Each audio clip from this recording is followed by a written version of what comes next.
This story is full of holes.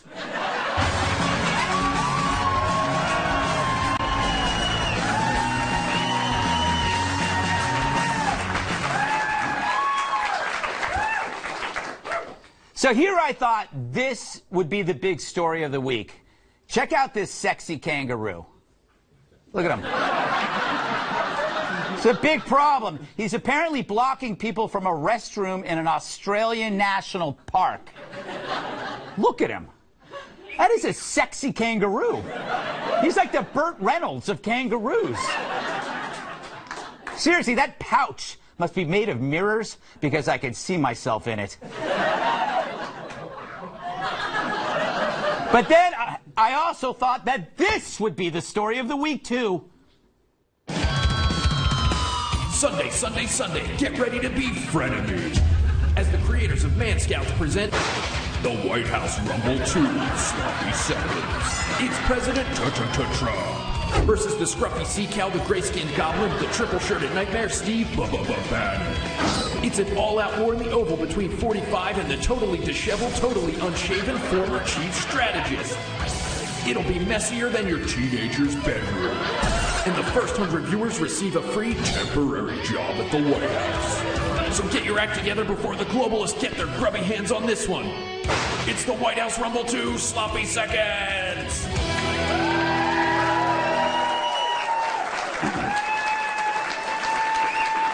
But you know, all of that, it seems like years ago. Trump has this uncanny ability to warp time. Whatever we were talking about on Thursday, it seems like it happened in the 90s. And not the 1990s. The 90s, you know? The new top story is making everyone holier than thou. For him to claim that all the countries of Africa are holes is woefully ignorant. Whole country. Whole countries. So-called whole countries.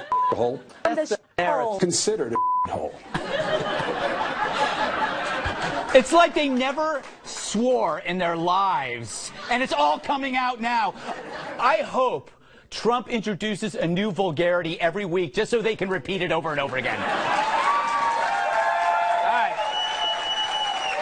They're applauding that. But it's not like they've ever used that word or intent. If you're in the New York media and you're outraged by that word, you are a hypocrite because you use that word all the time, mainly to describe any gym that doesn't have a juice bar, or a pub that doesn't serve craft beer, or any place that's beneath your standards of comfort and luxury.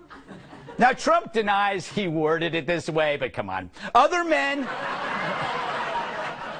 men in the room say otherwise, which leads me to conclude, what a bunch of tattletales. Anyway, I wish he would clean up his act, but come on, the media is treating this word, which is not a deed, like it's Armageddon. A white honky from Norway can come here, but a black dude from Haiti can't. What does that tell you in an America that in one generation called you an We're no different than we were a generation ago, and we're learning the same lessons that we learned when we called a Chinese man a when we called a man from Guatemala a and we called a black man a Did he just say all of that? That's wrong. I think we need something to calm me down.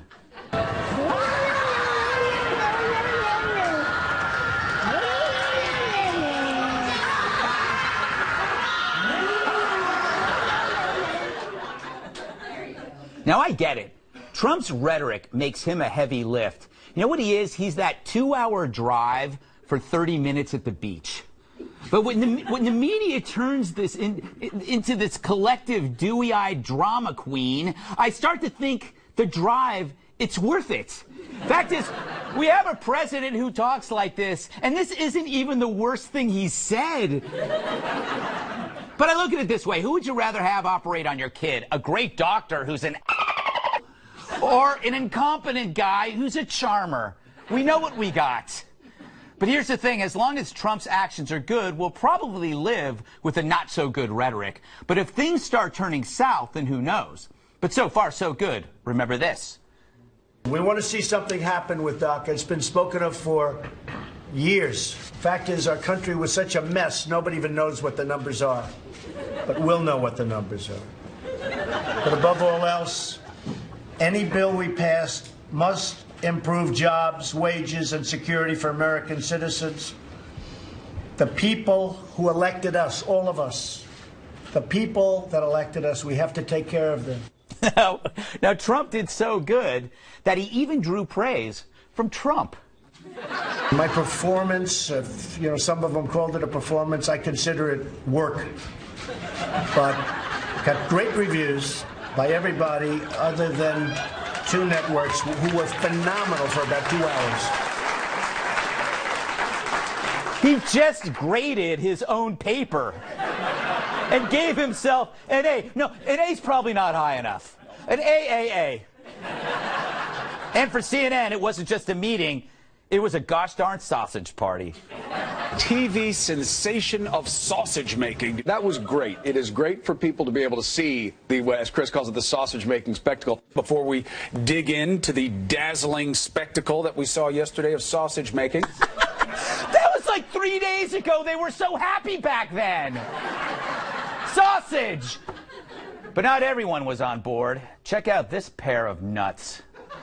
This was nothing more than a dog and pony show where he was using Democrats and Republicans to try and show that he was fit, when in truth he actually showed that he had very little command of the issue. I had some friends that went to Paris over the holiday, and they said they were viscerally... Paris, Texas, right? Paris, France. Oh, Paris, France. And they said they were just viscerally embarrassed to be Americans. They said it was the first time that it was sort of chilling. Grandpa kept kind of wandering back and forth, and he had to be reminded time and time again by Republicans what he believed.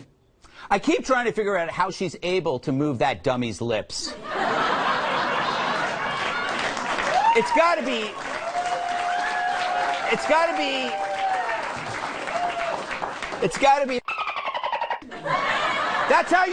That's how you work a dummy.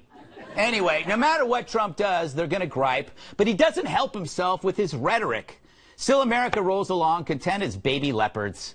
Small business optimism is at an all-time high.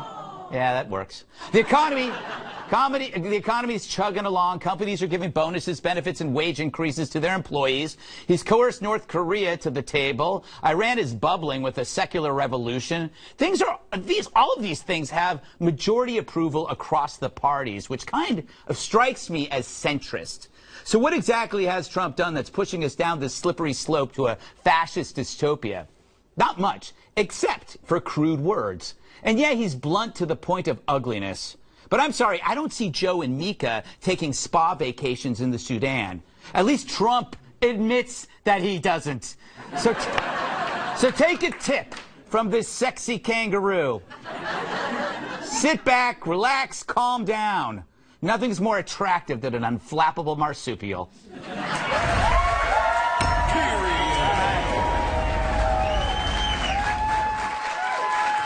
Let's welcome tonight's guest. He's so tough he shaves with barbed wire. Fox and Friends weekend co-host Pete Hegseth.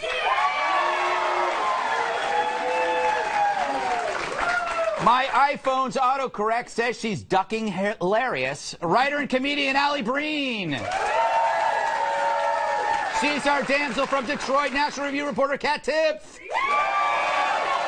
A satellite dish is his dinner plate. Former bodyguard and my massive sidekick, Tyrus.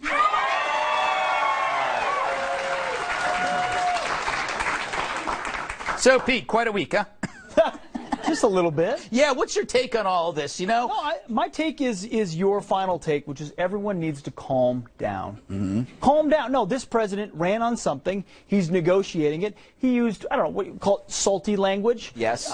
Listen, I know what I said when I was walking on patrol in Iraq about the neighborhoods I was walking in.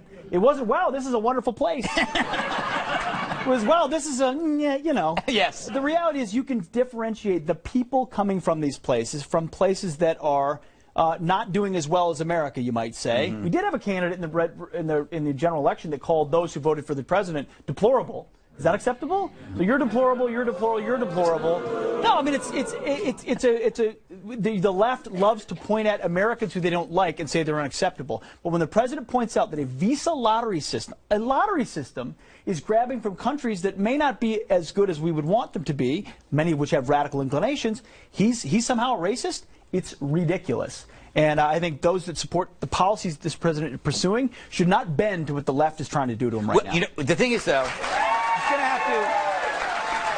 he's going to have to be able to make those two things distinct, that he was talking about a country and not people, and he's got to say that by saying when he moves to merit-based immigration that it will include people from what we would call the whole countries. That's the only way, because if he says if you're from a whole country and you can't come here, then that's racist. So he has to make sure that he says that, look, these countries, there are good people from there. I don't want to use the Visa lottery system. I want to use a merit-based immigration system so the good people can get in here. But he's got to say that. I hope he says it soon. Allie, first time on the show. Yes.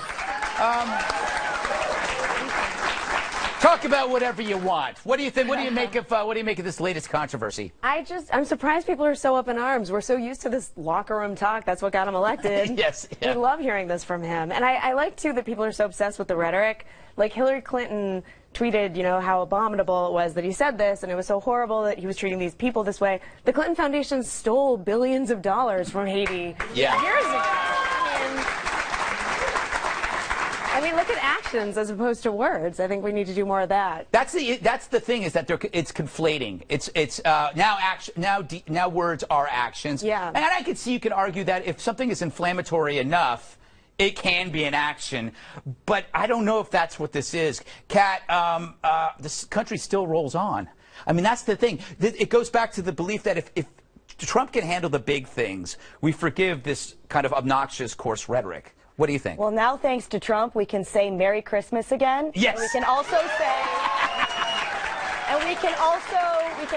say, hole, apparently. Yeah. You could say Merry hole. You can say whatever you want. Yes. By the way, that is a bar downtown. Mary's quite a bartender. Recently, Mary. Yeah. Anyway. So, what I didn't like the comments. I didn't like them. I know that makes me a conservative. But I just pictured a little kid being like, hey, Mom, can Jimmy come to play? And she says, no. And he says, why? And he says, well, because the country of origin he's from is a hole, so he can't come over. Yeah. It's not a good thing to we say. run the country. I understand the difference. I completely understand the difference. But basing things based on country of origin and calling it that, I think could have done a better job. I think he's going to have to. I think he's going to have to separate people from country, because that's. I would love to hear him say that. Yeah, me too. Me too. I hope he does. All right, Tyrus, do you have any theories about this? First, I have two questions. Two questions for you, Tyrus. By the way, Tyrus is his own country of origin. It is not. And it's not. It's not.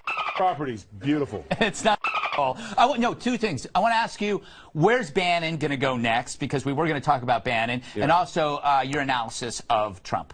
Well, wow, that's a deep question. Yes. Where is Bannon? Yeah. Like, we need to take Waldo out. Yeah. We were expecting this big fight. It was over in one round. I know. We learned real quick that it was Trump's world, not Bannon's. He lost everything in a half hour. Yes. He lost the show. He lost the radio show. They took his dog, his house. He had to turn his keys in. He's literally somewhere in a van down by the river. Yes. And he's not handsome like Chris Farley was, so he is scaring the. He's a. Yes. That's where he's at. And my theory with Trump in his tweets. He's drinking. You think so? From a guy who's had a drink. Yeah. And, I mean, that's the only thing I can think of. The economy is great. Like, we're doing so many great things, and we're talking about this. Or he's in this long meeting, and he's like, and I, as someone from African descent, after hearing the statements, I agree with you that he was talking about the country. So I guess if he said third world country, it would have been better, but third world country, if you look it up in the Urban Dictionary, is Yeah.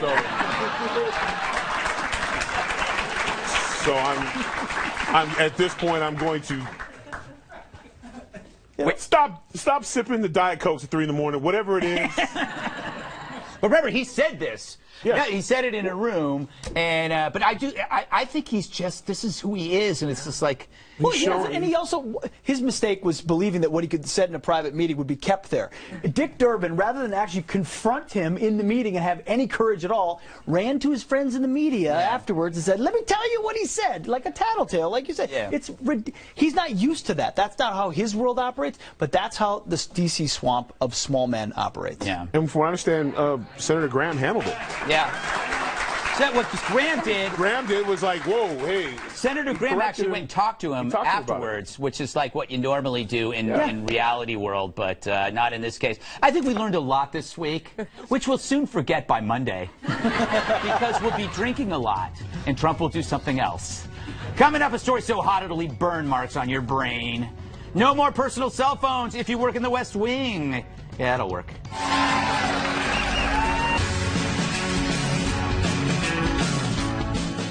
They can no longer make calls from within the West Wing walls. According to a memo issued by Chief of Staff John Kelly, personal cell phones will be banned within the West Wing of the White House. The ban intends to protect classified information and to keep staffers from using personal phones for official business, something that historically has caused problems for some people. She always gets applause wherever she goes. But the very clever media is suspicious of the timing and asked Sarah Sanders if that Michael Wolff book had anything to do with John Kelly's new edict. Go ahead. Is the phone ban a response to the revelations in this book? Absolutely not. That's a ridiculous characterization. Do they really think anyone leaking out info is stupid enough to call from the West Wing, as opposed to, like, I don't know, their house or Starbucks? The bathroom? Anyway, don't worry, media. The leaking probably won't stop, but hopefully the nation's classified information will be more secure, or as secure as this. You want to come in? Oh my gosh, he is nibbling. Oh my god, lock the door, lock the door. That was awesome. We couldn't show you the second part of that. It was disgusting, but kind of erotic, I must say. Allie, do you think this is a good idea? Is it going to work? I don't think it'll work. I think it's probably a reasonable idea. I mean, I went to a Kevin Hart show. They took my cell phone at that. So I don't think it is unreasonable to think that you shouldn't have your personal device on you. And everything has a camera or recorder now. Yes. By the way, you can get a piece of fruit that has a camera in it at this point. So I don't think you're going to stop the leaks. Is that so you can spy on people eating fruit? That's very strange. Or why is this piece of fruit in the shower? There's a piece of fruit by the toilets. What's that doing there? I don't know. What, Kat, this would ruin your life, wouldn't it? If they forced you to took your phone, you'd die right there. My phone is my best friend. Oh, they say. I do it at my house, though. I make people leave their phones at the door. What? I invite people over to pay attention to me. Oh, I see. I see. It's called validation, Greg. Yes, that's true. It's kind of like your little pet. Yes. Anyway, Tyrus. Yo. Remember when we didn't have this problem, when we didn't have cell phones? Yeah, you know what? I think it's the greatest idea I've ever heard. Yeah. I love it. You're working for one of the greatest, highest, most important jobs in the world, maybe not have your phone. You know, so I think Kelly did a great job by saying not have phones. And if I was working there, it's a tremendous excuse for me not to be bothered. Sorry, I got to turn my phone in for the next 12 hours, so you can't bother me. I mean, I can't wait till I'm retired because I'm going to have a rotary phone. So if you don't catch my ass between 10 in the morning or 5 in the afternoon, you ain't catching me. So what you're saying is this is really good for married men. Yeah, it's you can't good for anybody who doesn't want to be on the phone. Go, what are you doing? Working. What are you working on? Stuff. Why aren't you? So are you thinking about me? Yes. You didn't respond fast enough. Sorry. Yeah. Sorry about that. Yeah. Yes. But that's the only thing it's good for. Like, Deep Throat didn't have an iPhone, and that still got through. That's true. Yeah. He did that in a parking garage. It's true. A lot of happens in a parking garage. I knew you couldn't resist that. I'm sorry. Yeah, you just. Hey, look, after Trump, you could say anything.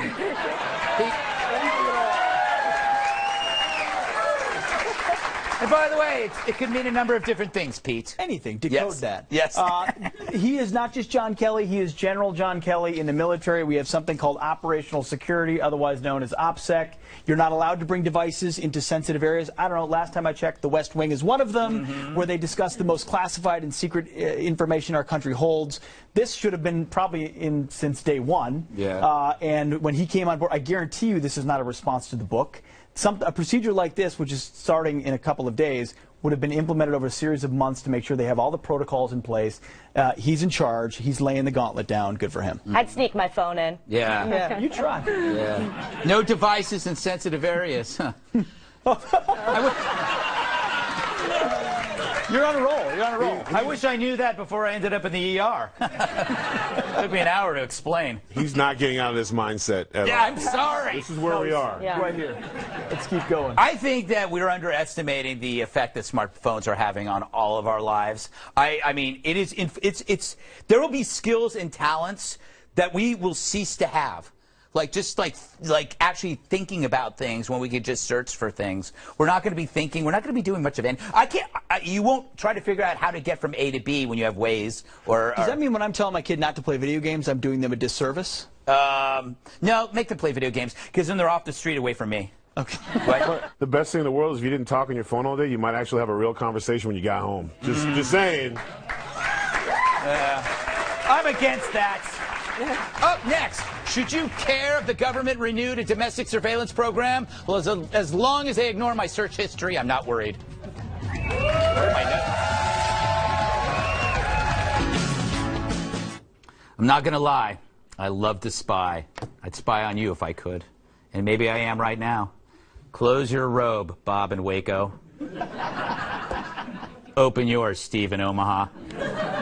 So I'm thrilled that last week the House renewed the controversial FISA program that allows the government to collect foreign intel on potential terror threats. However, a warrant and probable cause are required for collections on Americans, which so many people seem to forget mentioning in the media, or shall I say mainstream media. The legislation now goes to the Senate. I hope the government never comes looking for this video of me.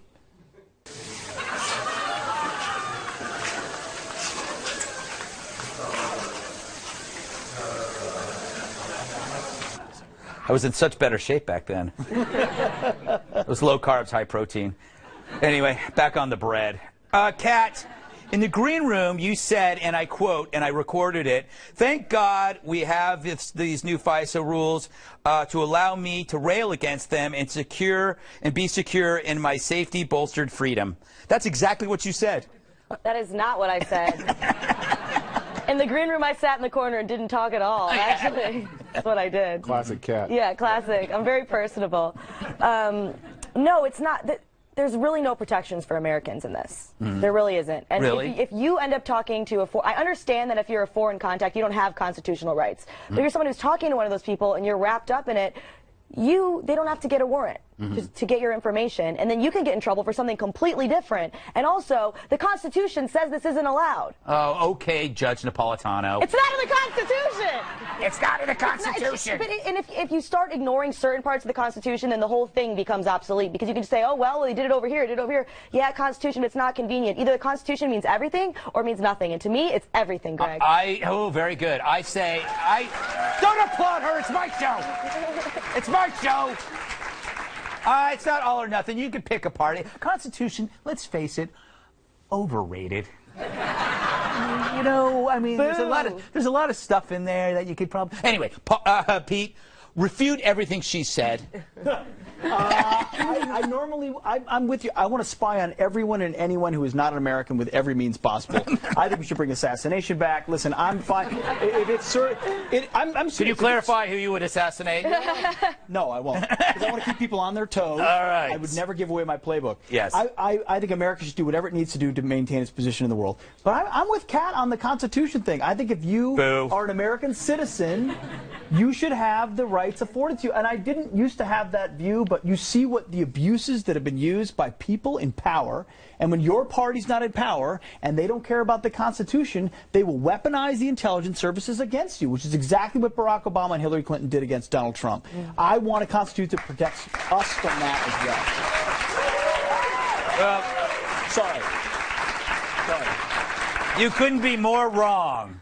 And I have facts here to dispute that, but we don't have time to go through them. Tyrus! There was some good-ass facts. Yeah. You saw, I showed you the facts in the green room. Blown back. It was amazing. Look, you can't connect the dots, Tyrus, without the dots. You gotta have the dots. You gotta have the dots. Yeah, I mean... Don't be dotist. I don't want to besmirch Kat's eloquent speech, but my thing is, if I'm not doing dirt, I don't care personally. But I also understand... I think there needs to be some kind of thing in there where if they are looking at a foreign element and it so happens that they are talking to an American, at that point, maybe that's when the warrant comes in. I think that's fine. And whatever is conversations are happening before the warrant is inadmissible except against the foreign thing. If there's an imminent threat. If there's an imminent threat. I think that there can be a gray area there. I think that if you want to search, play the band Warrant. Yeah. Is that our band? Yes. How can you not remember Warrant? Wait a minute. Wait, you hate Maroon 5, but you like Warrant? I didn't say I like Warrant. I was just searching for a desperate joke. We have age groups of all over here, and they're like, who Warrant? They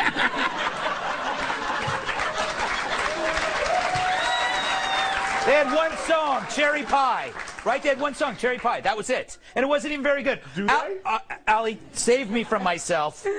I'm with Kat on this one.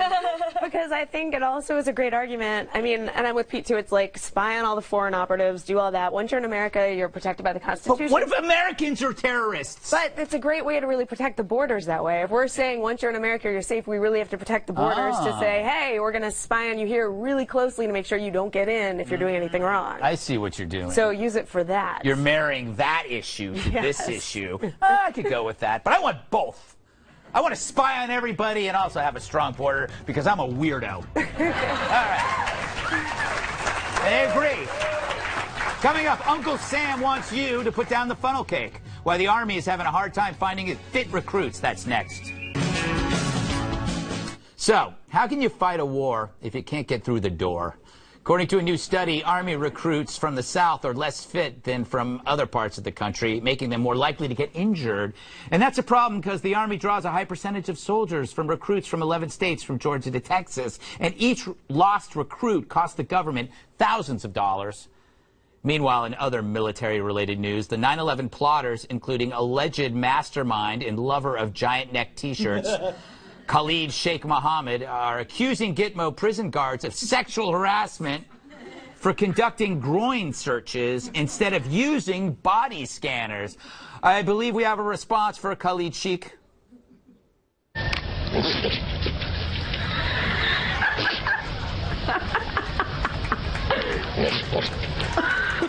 Apparently, we were able to locate one of his exes. Hey, so, Tyrus, I'm sorry. What,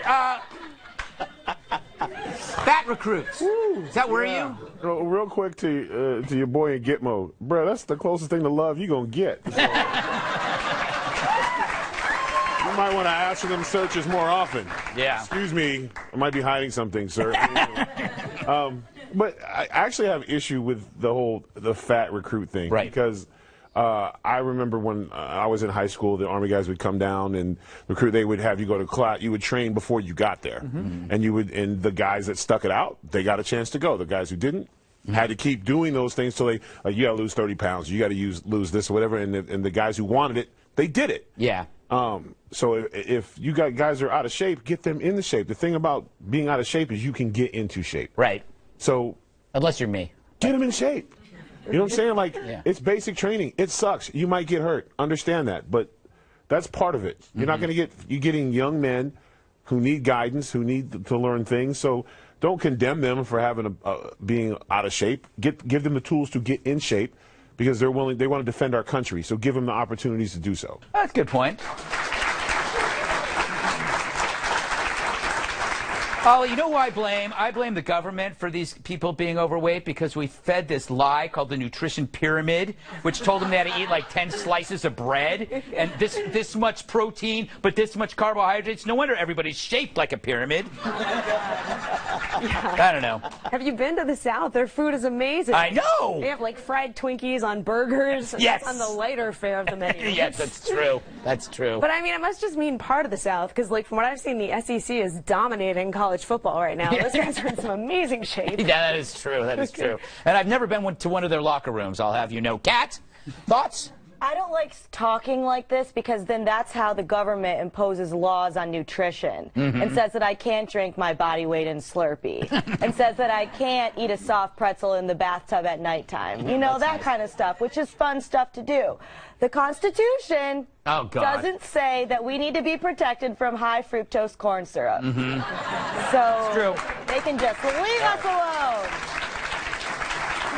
Pete? You're an Army veteran, right? Or are you Air Force? Army. Army. Do not offend me. I'm sorry. I knew that it would. All right. I have a theory, and I want to present it to you. Okay. I think technology is going to make physical requirements way more lax and less important because we're evolving, and so is our way of killing. You don't have to look like Pete Hegseth if you're in a secluded military installation in Montana pushing buttons and directing drones and killer robots who have 1,000 times the strength as a human being. You don't have to be an MMA expert anymore if your robots are just massive killing machines. This is why, Pete, we have to get there first with drones, AI, and robots, because then we win the universe. Thank you. That's my theory. I do not entirely disagree. Okay. Except, I mean, you should know this better than anyone else. Until the robots take over themselves. Yes, that's going to happen when they become self-aware. If you can't physically take on a robot, you're in serious trouble. Yeah. Well, that's why the drone turns on you. That's why you have really long extension cords. Just to pull it? Just to pull it out on the robot, and then they're just like, ooh, because as long as you can pull out the extension cord, we're in charge. I think. Water. Yeah, throw a cup of water on them. The smoke comes out, their arms start going like this. By the way, they're going to show this tape of me doing this to the robots in 1,000 years, and I'm going to be called a racist. They're going to say, back in 2018, Greg Gutfeld was mocking us. And then they'll dig me up, reanimate me just to torture me. That may all be true. I will say, clearly Michelle Obama did not do her job with school lunches. Otherwise, it'd all be solved. Yeah. And that's usually how they want to solve it. On the Gitmo Guard, having served down there for a year guarding... Yeah, you were I was a guard down there for a year. I forgot. No detainees ever had anything up there, you know, ever in their life. So we should never search there at all. All right. I mean, the fact that we even care one iota about what this guy thinks is absurd. And you know how well they're treated down there? Probably better than you are in your local medical facility. We bend over backwards to treat these guys well. So do they. It's a resort. Anyway.